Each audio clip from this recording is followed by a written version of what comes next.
বিকেল থেকে শুরু রেড রোডে বিশেষ পুজো কার্নিভাল। তার আগে শেষ মুহূর্তে প্রস্তুতির প্রক্রিয়া এই মুহূর্তে চলছে।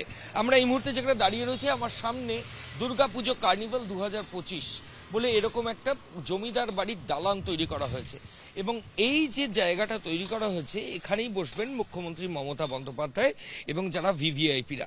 তারই শেষ মুহূর্তের কাজ, বিভিন্ন ফুল লাগানো থেকে শুরু করে চেয়ারগুলোকে সেট করা, সেগুলি এখনো পর্যন্ত করা হচ্ছে।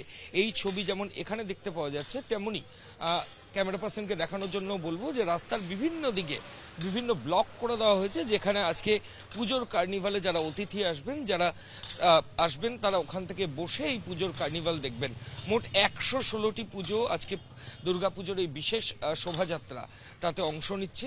রেড রোডের দুদিকে এরকমই অ্যালুমিনিয়ামের ট্রাস দেখতে পাওয়া যাচ্ছে এবং সেখান থেকে এলইডি সেগুলো ঝুলছে, হ্যাঙ্গিং অবস্থায় রয়েছে।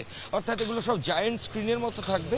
এখানে যাবতীয় যা কিছু, যে কটা শোভাযাত্রা আসবে, যে 116টি মাত্র প্রতিমা এখানে আসবে, এই জায়েন্ট স্ক্রিনের মাধ্যমে এখানে দেখা হবে। মুখ্যমন্ত্রী মমতা বন্দ্যোপাধ্যায় যেখানে বসবেন তার ঠিক উল্টো দিকে এরকমই সুসজ্জিত আরেকটি জায়গা করা হয়েছে, যেখানে লেখা দুর্গাপুজো কার্নিভাল 2025 এবং এখানেও একটা বিরাট এলইডি ওয়াল জায়েন্ট স্ক্রিন লাগানো হয়েছে। এরকমই ছবি কিন্তু গোটা রেড রোড জুড়ে দেখতে পাওয়া যাচ্ছে। 116টি পুজো কমিটির মধ্যে বেশ কয়েকটা পুজো কমিটি ভোরের মধ্যেই তাদের মাতৃ প্রতিমা নিয়ে রেড রোডে চলে এসেছেন।